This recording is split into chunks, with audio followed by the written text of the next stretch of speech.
Priđite, primite svjetlost od nezalazne svjetlosti. Ovim riječima crkva poziva sve vjerne na saborno i svenarodno proslavljanje svjetlog i sveradosnog praznika Hristovog vaskrsenja iz mrtvih i njegove pobjede nad smrću. Gospod je svojim krstom razorio državu grijeha, đavola i smrti, a svojim vaskrsenjem iz mrtvih obasjao je gornje i donje svjetove.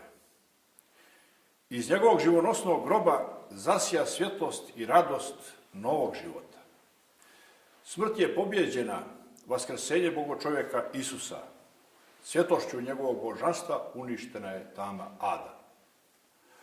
Dobrovoljnom smrću svojom spasitelj razorio vratnice ada, da otuda svojim vaskrsenjem oslobodi one koje je pakao držao u svojoj vlasti. Uklonjena je žalka smrti iz ljudske prirode, primljena prvorodnim grijehom. Iz njenog ožiljka vaskrsenje Hristovim nabuja nepresušni izvor vode koja teče u život vječni. Ispuni se Isajino proroštvo koje ukazuje na Mesiju i njegovo djelo spasenja. Ranom njegovom mi se iscijelismo.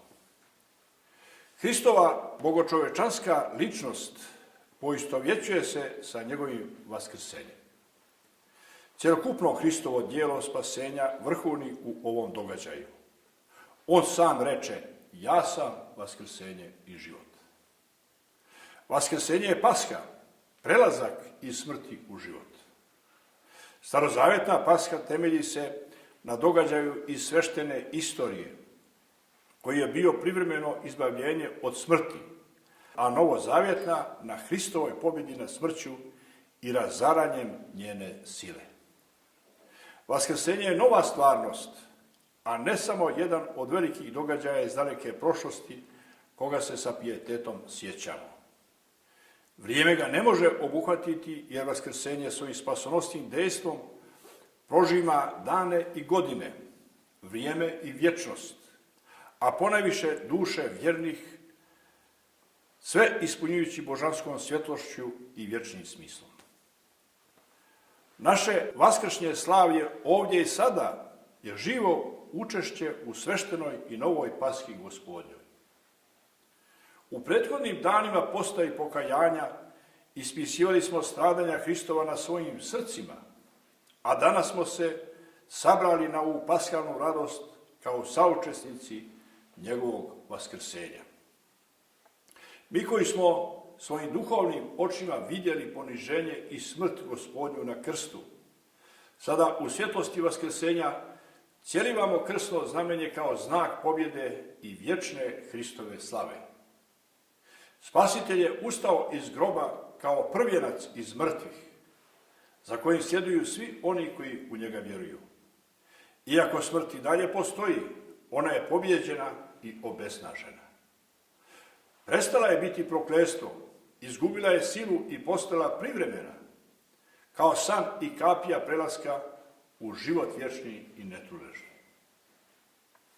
Učestvujući svim srcem zajedno i saborno u ovom paskalnom slavlju, najprije u hramu, sjedinjujući se sa vaskrslim Gospodom kroz sve te tajne njegove. Sjedinjujemo se i jedni sa drugima u bratskom miru i ljubavi Božjoj.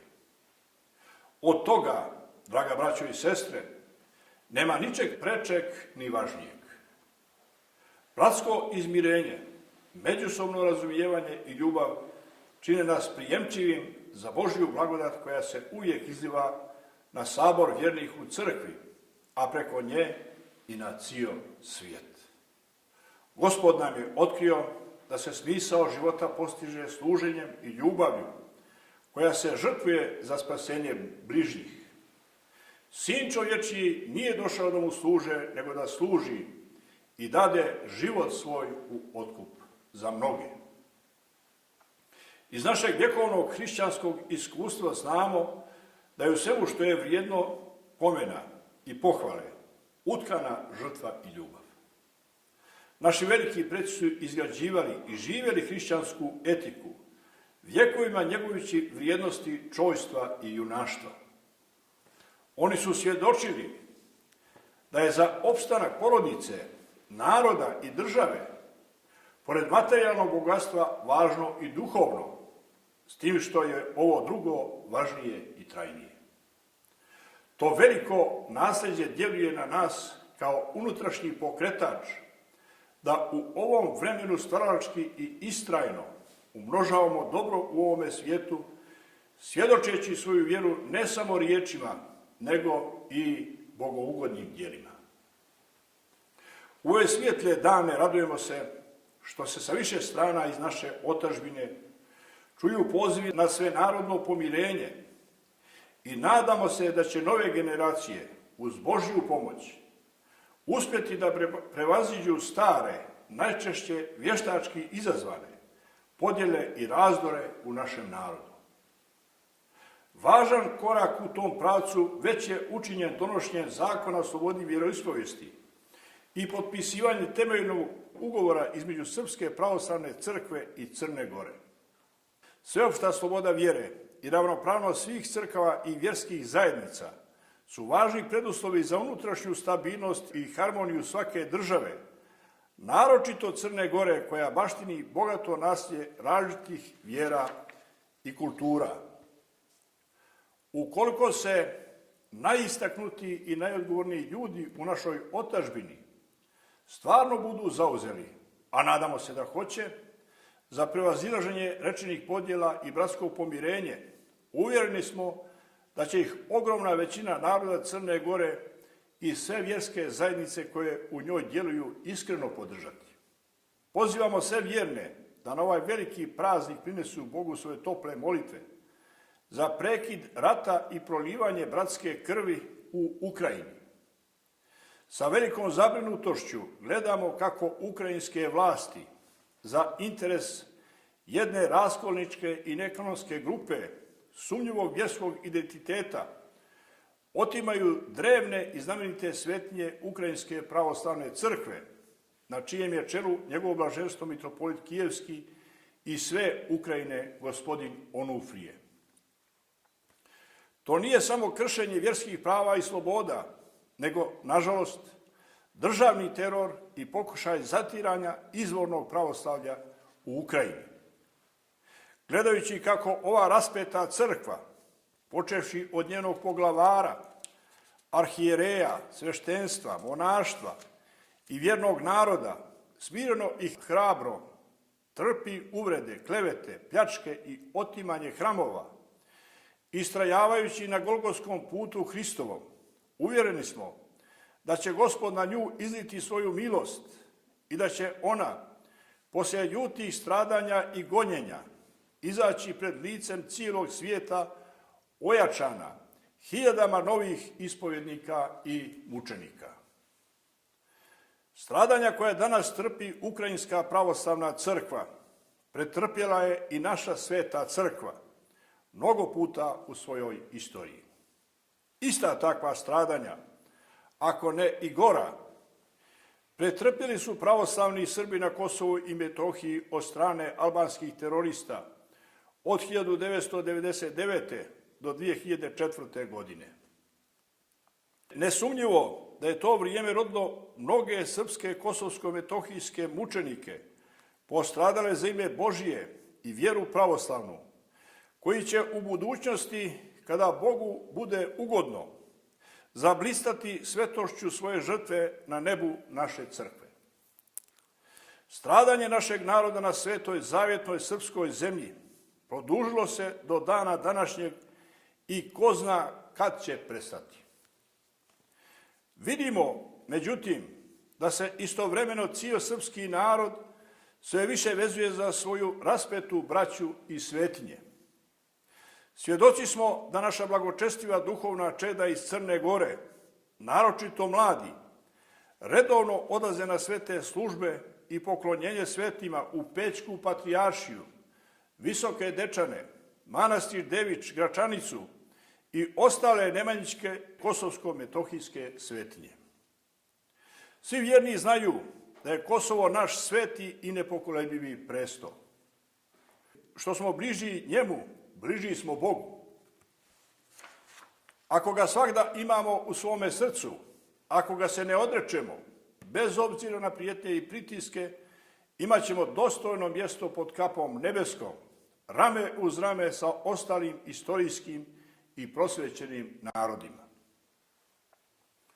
Objedinjeni i ojačani našim zajedništvom u Hristu vaskrslome, dužni smo njegovati sabornost i boriti se za što bolji kvalitet života.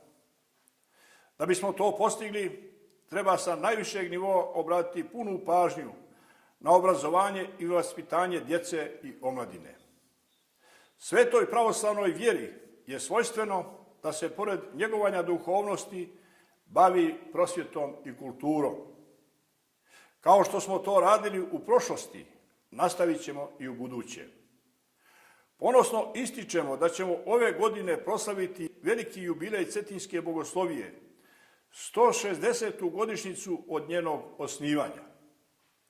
Njen značaj je toliki da se istorija crnogorskog školstva srednjeg i visokog nivoa ne može bez nje zamisliti. Božjim promislom baš na ovu jubilarnu godišnjicu ove 2023. godine počet će sa radom akreditovana pravoslavna gimnazija Svetoga Save u Podgorici. Uvjereni smo da će naša gimnazija svojim radom pokazati kako se najkvalitetnije svjetsko i vjersko obrazovanje međusobno ne isključuju, nego dopunjuju, da molitva ne ograničava, nego pospješuje učenje i razmišljanje. Prosvjetljeni paskalnom radošću, pozvani smo da oplemenjujemo društvo, širimo optimizam i ljubav, da budemo svjetlost svijetu. Osnažimo se bratskim jedinstvom u ljubavi Hristovoj. Čuvajmo duhovno nasljeđe Svetoga Save i Njegoša, Svetoga Vasilija Ostroškoga i Svetoga Petra Cetinjskoga. Pomolimo se svi zajedno u slobodi slave djece Božije da Gospod izlije svoj mir i blagodat na djecu i omladinu, na stare i mlade, na cijelu svoju crkvu i na sve one kojima je milost i pomoć Božija potrebna. Dijeleći sa vama, draga braćo i sestre, sveopštu paskalnu radost, srdačno vam čestitamo sveti praznik Vaskrsenja Hristovog sa vječno radosnim pozdravom: Hristos Vaskrse, vaistinu Vaskrse.